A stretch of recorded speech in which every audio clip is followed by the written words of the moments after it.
जय श्री कृष्ण, श्री शिवाय नमस्तुभ्यम। आप सभी जानते होंगे अब सबसे बड़े और विशेष दिनों की शुरुआत हो रही है।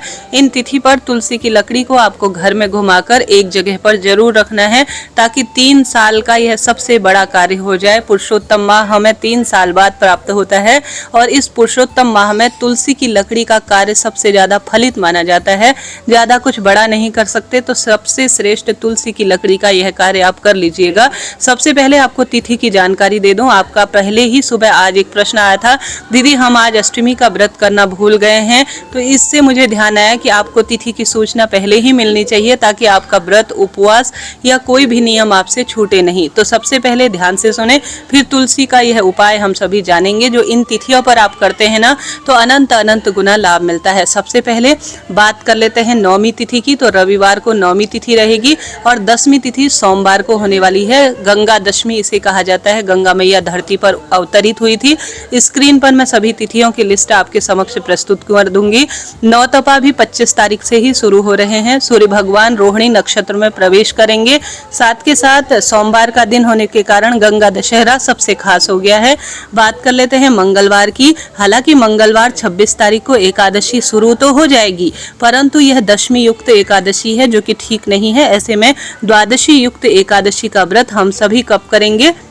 पुरुषोत्तम महीने की एकादशी, जिसे कमला एकादशी भी कहा जाता है, वह व्यतिपात पुष्य जो है व्यतिपात योग के साथ हमें प्राप्त हो रही है। वह है बुधवार 27 तारीख की।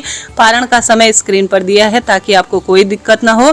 अब के बार भी हमें गुरु पुष्य गुरु प्रदोष व्रत प्राप्त हो रहा है, जो कि प्रदोष व्रत हम गुरुवार के दिन धारण करेंगे क्योंकि शाम के समय प्रदोष काल की तिथि है। इस कारण से 28 तारीख अर्थात 28 मई 2026 द्वादशी मिश्रित त्रयोदशी का व्रत करना ठीक रहेगा और इसे गुरु प्रदोष व्रत के रूप में जाना जाएगा। ठीक है, यह एकादशी, दशमी और मैंने द्वादशी और प्रदोष की आपको बात बताई। अब बात कर लेते हैं हम सभी पूर्णिमा व्रत की।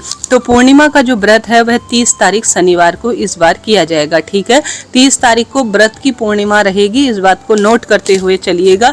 21 और 31 तारीख को दान पुण्य की पूर्णिमा रहने वाली है। स्क्रीन पर आपके लिए दिक्कत ना हो तब मैंने पूरी जो है जानकारी लगा दी है ताकि आपको श्रेष्ठ और उत्तम जानकारी प्राप्त हो जाए।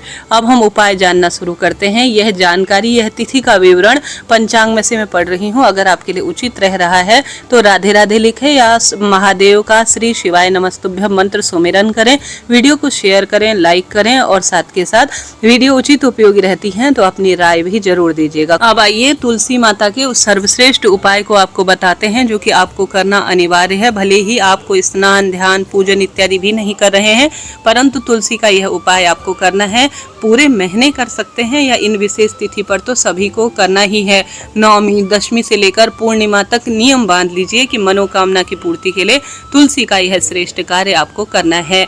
हालांकि बताते सब हैं, परंतु श्रेष्ठ नियम के तहत बहुत कम लोगों को यह जानकारी होती है। मैं बात कर रही हूँ तुलसी की लकड़ी के दीपदान की। ऐसे में तुलसी की लकड़ी दीपदान तो सब करते हैं, परंतु साथ के साथ अपने घर के मंदिर में श्री नारायण के समक्ष दाहिने हाथ की तरफ तुलसी की 2 पत्तियां डालकर आपको रोज जल रखना है। ओम नमो भगवते वासुदेवाय महामंत्र का 11, 21, 108, 51 जितना आपसे हो पाए आप जप करते हुए उस सुबह जल का लोटा रखें, उसमें 2 तुलसी पत्र रखें और शाम को उस जल को इस अधिक मास की सबसे श्रेष्ठ तिथि पर ग्रहण करें। प्रसाद स्वरूप घर के सदस्यों को वितरित करें। घर पर इसका छिड़काव भी करें। पुरुषोत्तम माह के इन श्रेष्ठ तिथि पर आप सभी को नहाने के पानी में रोज तुलसी की लकड़ी को घुमाकर स्नान भी जरूर करना है। अब तुलसी की लकड़ी का आप दीपक बनाएंगे तो इन बातों का ध्यान रखें कि कच्ची तुलसी की लकड़ी को तोड़ना नहीं है, अर्थात हरा भरा पेड़ है उसमें से तुलसी की लकड़ी नहीं तोड़नी है। जब तुलसी की लकड़ी सूख जाएगी ना, तब तुलसी की लकड़ी को आपको निकालना है। इस बात का ध्यान रखें। हरी तुलसी की लकड़ी अगर आप जलाते हैं तो दोष उत्पन्न होता है।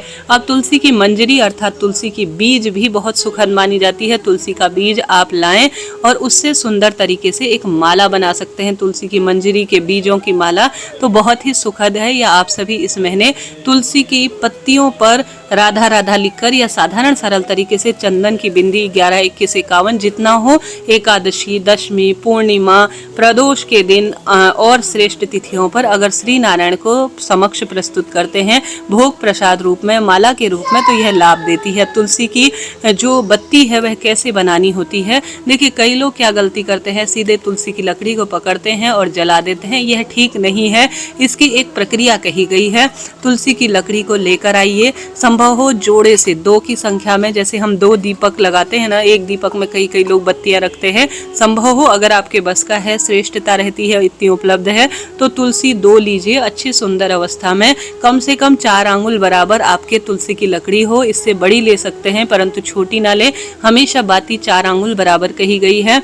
भगवान का नाम सुमिरन करते हुए कृष्णाय वासुदेवाय हरे परमात्मने प्रणतः क्लेश नाशाय गोविंदाय नमो नमः इस मंत्र का जाप कर सकते हैं, या मंद मंद ध्वनि में अपने घर के मोबाइल में किसी भी चीज़ में भगवान का नाम जाप करते हुए कोई कार्य करते हैं तो ज़्यादा शुभता होती है।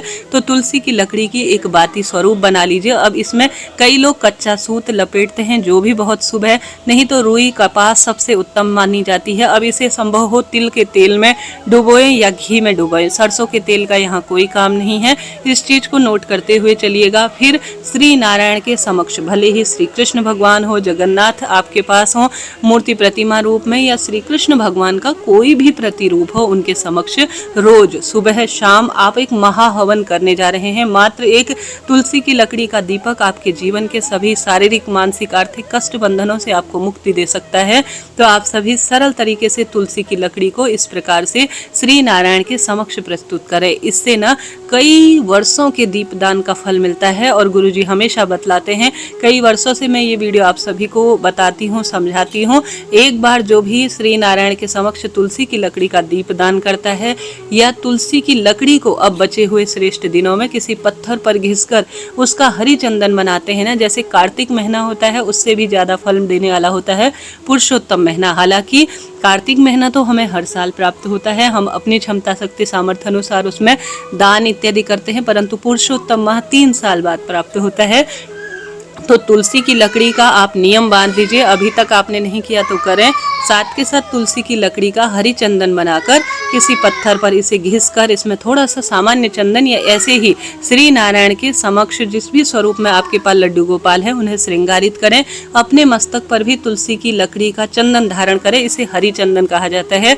एक बार श्री नारायण गले जरूर लगाते हैं जो भी प्रभु जी को तुलसी की लकड़ी का हरि चंदन बनाकर समर्पित करते हैं। आपको कितनी प्रसन्नता होती है जब आपको कोई प्रिय वस्तु देता है, तो वही बात यहाँ पर भी लागू होती है। तो आप कोशिश करें कि आप इन श्रेष्ठ तिथि पर जो कि चमत्कारी हैं आप करिएगा, लाभ तो मिलता ही है। रोज आपको जो तुलसी की जड़ है उसकी मिट्टी भी मस्तक पर धारण करनी है। तुलसी की माला भी गले में अगर धारण कर लेते हैं ना, तो अचानक से मृत्यु आ जाए, देखिए जीवन का कोई भरोसा नहीं है।